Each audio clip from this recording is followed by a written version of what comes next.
Many envision an idyllic old age, spent surrounded by loving children and grandchildren, gathered around a shared table in an atmosphere of mutual support. It seems natural that after years of care and upbringing, children would want to return the favor, providing their parents with comfort and peace in their twilight years. However, reality often falls far short of these rosy expectations. Instead of the anticipated warmth and understanding, elderly individuals encounter tension, feelings of worthlessness, and even a loss of their own identity. Moving in with children, a seemingly logical and reasonable step, often leads to disappointment and the feeling of becoming a burden in the lives of their loved ones. Surrounded by family, they may feel invisible and alone. These are not merely domestic inconveniences, but profound issues affecting self-esteem, dignity, and emotional well-being, which define the quality of life during this crucial period. Old age is a time when a person has the right to dedicate themselves to their interests and desires. But what happens when, instead, they become trapped in family expectations, unfulfilled hopes, and a constant struggle for a place in a new reality created by their children? From childhood, we are taught to envision the image of an ideal family, where several generations live together, supporting and delighting each other. In old age, we see ourselves in a cozy armchair, watching the lives of our children and grandchildren, full of energy and plans. This picture seems right and natural. Isn't it natural to expect that children will want to be there when we need help and support, considering all the sacrifices made for their well-being? However, behind this attractive picture often lies a harsh truth that is not usually spoken about. A person decides to move in order to be closer to their children, anticipating the joy of communication and active participation in their daily lives. But suddenly comes the realization that their lives have long been established and structured. Their world does not revolve around their parent. They have work, their own concerns, their own families, and personal interests. The presence of a parent does not become the center of their universe, but rather just an addition, and not always a welcome one. Instead of the anticipated warmth and family comfort, life can turn into a series of awkward and painful moments. A person is invited to celebrations and holidays, but feels more like a guest than a full member of the family. Their advice and life experience are not in demand, as the new generation has formed its own views and beliefs. The desire for attention meets a wall of busyness and haste, and gradually the understanding comes. The closer a person is physically, the farther they become mentally. It's not about a lack of love or attachment, but about the fact that the children's lives have developed according to a different scenario. They do not need the family model that their parents once built. They are used to their independence and their own rhythm of life, into which the presence of the older generation simply does not fit. At first, relatives may show restraint, trying to integrate the person into the usual way of their lives. However, it gradually becomes noticeable how they begin to avoid their company or communicate with them solely out of a sense of responsibility. This leads to the painful realization that the presence of this person does not bring joy, but only adds burdensome obligations. There comes a moment of first disappointment. Instead of the expected soulful family evenings, there is a feeling of emptiness.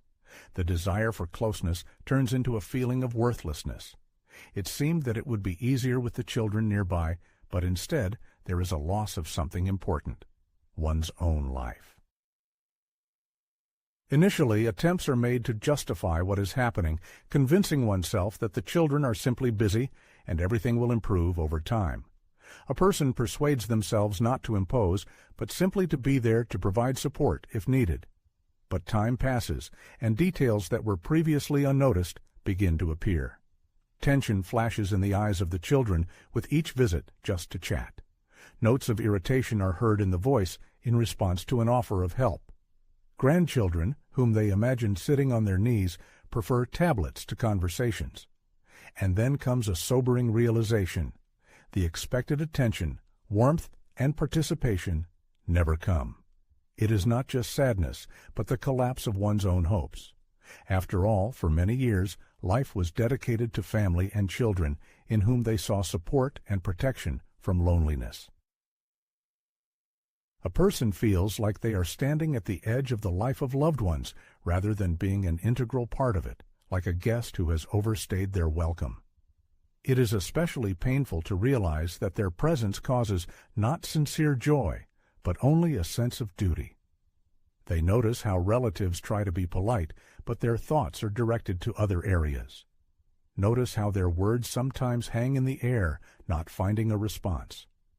They understand that loved ones do not seek to spend more time with them than they deem necessary, and this realization becomes especially bitter.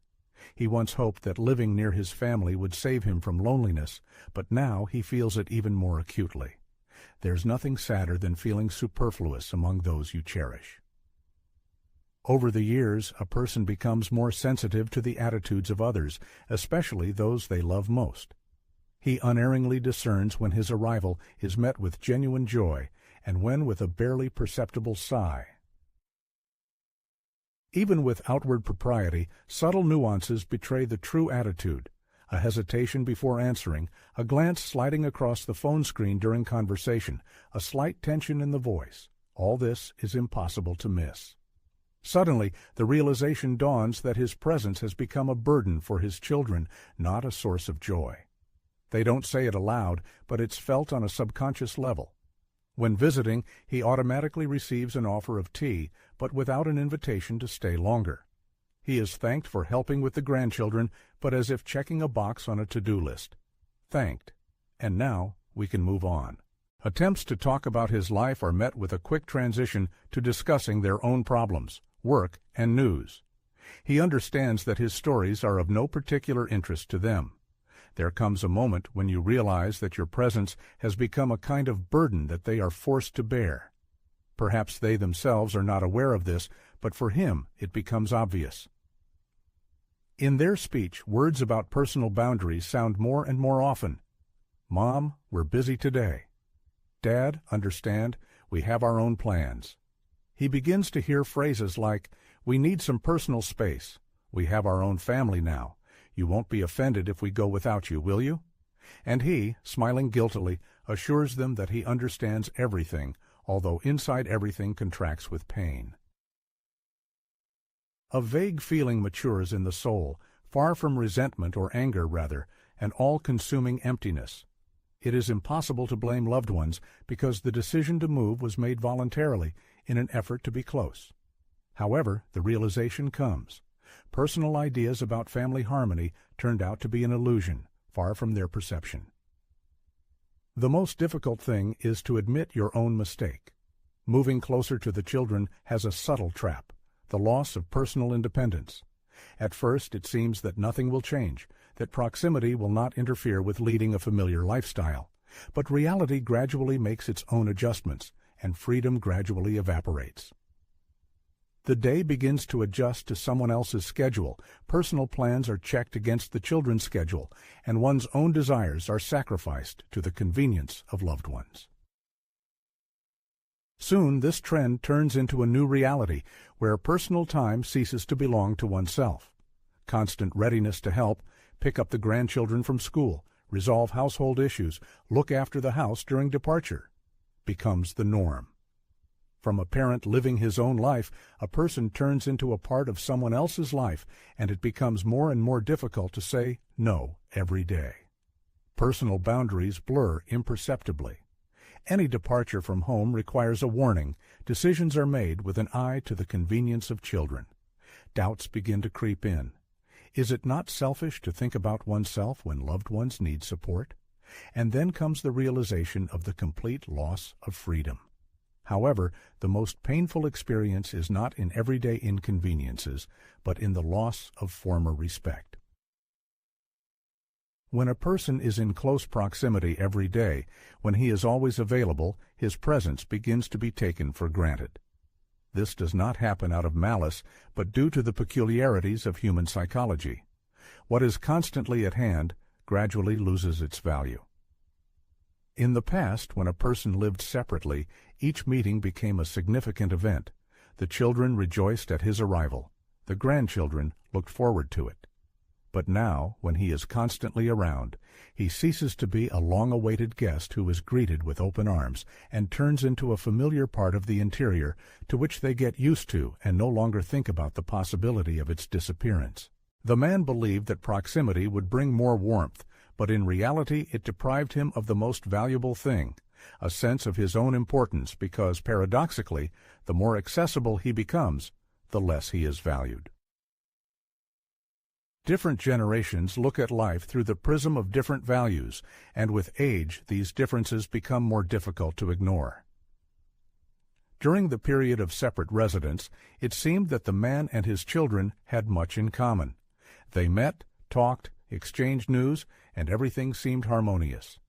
But as soon as he was constantly around, it became obvious. They have not just different views, but completely different worldviews. The man is used to one way of life, while his children live differently. Their rhythm seems too fast to him, their attitude to the family is too independent. He sincerely tries to help with advice, but instead of gratitude, he sees only tired glances. "Mom, we'll figure it out ourselves." He tries to participate in raising his grandchildren, but hears in response, "Dad, things are different now. You shouldn't interfere." Gradually, he begins to feel like an outsider in this new family dynamic. Attempts to strike up a conversation often fail, and topics slip away. He can't keep up with their interests, doesn't understand their jokes, and doesn't share their passions. He wants to pass on his wisdom to his children, but they don't seem particularly eager to receive it. And most painfully, he feels that his life experience no longer holds the value for them that he imagined it would. He notices that every conversation with his children turns into a small struggle, a fight for attention, for respect, for recognition that his words still matter. But more and more often, it seems to him that he is speaking a different language. In the end, he comes to the disheartening conclusion that, despite their physical proximity, they live in different worlds, and no amount of presence can connect them. Then a logical question arises in his mind. Why did he move? What for? He wanted to be closer, but has he really become closer, or has he realized that there has always been a gulf between them that he simply didn't notice from a distance? Often, the decision to settle closer to one's children seems like an idyll filled with joy and understanding. However, there is a subtle nuance that is difficult to foresee. As family ties strengthen, children may develop feelings of guilt. They begin to feel burdened by the responsibility for their parents' loneliness, their hopes, and their emotional state. Instead of the expected warmth of a family hearth, an invisible tension arises, a kind of psychological discomfort. The parent strives for communication, but notices fatigue in the children's eyes. He suggests a meeting, but learns of already made plans. There is no direct refusal, but an internal conflict is felt, caused by the requests. Love does not disappear, but deep down, the children realize that living separately would make their lives easier, freeing them from worrying about visits, their parents' loneliness, and their focus on their lives. Over time, relationships undergo changes. Visits are not made with joy, but with apprehension. Is the parent interfering, imposing? They are not greeted with sincere delight, but with a sense of duty. It is necessary to make time, to call. Even without direct requests, children feel an invisible responsibility for their parents' happiness. The realization that he has become what he once feared becomes painful. He wanted to be a source of joy, not a burden. Noticing the children's efforts to be attentive, the parent catches an inner tension in their eyes, an attempt to strike a balance between personal needs and his desires. The desire for closeness turns into an understanding that the children's love has not diminished, but has acquired a different shade, in which there is a share of guilt and duty, which changes its flavor. In the end, the question arises, was it worth going through with the changes for this? With age, a person's emotional and physical vulnerability increases, which makes the situation even more complex. Living close to children holds one of the most imperceptible and at the same time dangerous traps, the gradual emergence of dependence. At first, the person is confident in maintaining their independence, but over time, their existence becomes increasingly intertwined with the life of their offspring. Less and less often are decisions made independently. More and more often, there is a need for their advice and participation, and at some point, the realization comes. The person is no longer the master of their own destiny. They live not as they would like, but as it is convenient for those around them. For example, there is a desire to go on vacation to a sanatorium, but the children convince, why? You can spend time with your grandchildren. A thought arises about buying something for oneself, but it immediately recedes before the question, what if the children need it? The desire to spend money on one's own pleasures is postponed indefinitely because there is always a possibility that in the future they will have to turn to them for help. Financial dependence creeps in imperceptibly. At first, these may be minor manifestations of care. Mom, we'll buy you this. Dad, we'll pay for everything. But gradually the person ceases to feel like the master of their own funds, ceases to plan their expenses without looking at the opinion of the children. And now they decide what is necessary and what is not, and then they declare, maybe you should move to a smaller apartment? Why spend money on this when there are more important things? However, the most dangerous is emotional dependence. The person becomes so accustomed to the presence of children that they forget what it is like to be alone. They wake up thinking about them, fall asleep hoping for their call. In their absence, they cease to feel like a separate person because their life has become so intertwined with theirs that without them, they do not know how to fill their days. And then comes the realization that they are trapped. A person moves to be closer to their children, but now cannot leave, cannot simply pack up and say, I'm moving somewhere else, because they've grown accustomed, because they're afraid, because they're no longer sure if they have their own independent life. However, there's an alternative view of living out one's mature years, where one's own identity is preserved and there's no complete absorption into the lives of one's offspring. This is a path to independence that doesn't involve isolation or disappearing from the pack. Lives of children, but rather maintaining one's status as an individual with their own hobbies, joys, and personal space. Living separately doesn't imply estrangement, but rather strengthens the significance of meetings, filling them with meaning and mutual desire. In such a scenario, a person comes to their children's home as a welcome guest, not as a familiar fixture. It's important to remain a personality whose company is enjoyable, rather than becoming someone who people simply feel obligated to remember. Life doesn't end when children grow up. On the contrary, it can be filled with vibrant colors if one avoids excessive attachment to them. These aren't just pretty words, but entirely feasible strategies for ensuring a comfortable old age. It's possible to maintain a close connection with children without becoming dependent on them. Love for them shouldn't overshadow one's own life. Above all, it's important to remain oneself without forgetting the role of parent. In this case, the painful question, why did I move, won't arise, as the feeling of home will be present not only near the children, but also in the soul, in one's own dwelling, where it's comfortable and cozy, regardless of their presence. Being close to children in old age seems like a logical decision, but it often results in a loss of independence, self-esteem, and even enjoyment of communication. The closer the connection becomes, the greater the danger of losing oneself in someone else's life, neglecting one's own interests and needs. Old age isn't a sunset, but a unique opportunity to devote oneself to one's passions, without paying attention to the opinions of others, without adapting to other people's expectations, and without demanding the impossible from others. True closeness isn't defined by physical presence, but by a deep emotional connection that can withstand the test of distance. Don't miss the chance to create a life in which an elderly person isn't a burden, but remains a respected individual whose company is sincerely desired and eagerly awaited.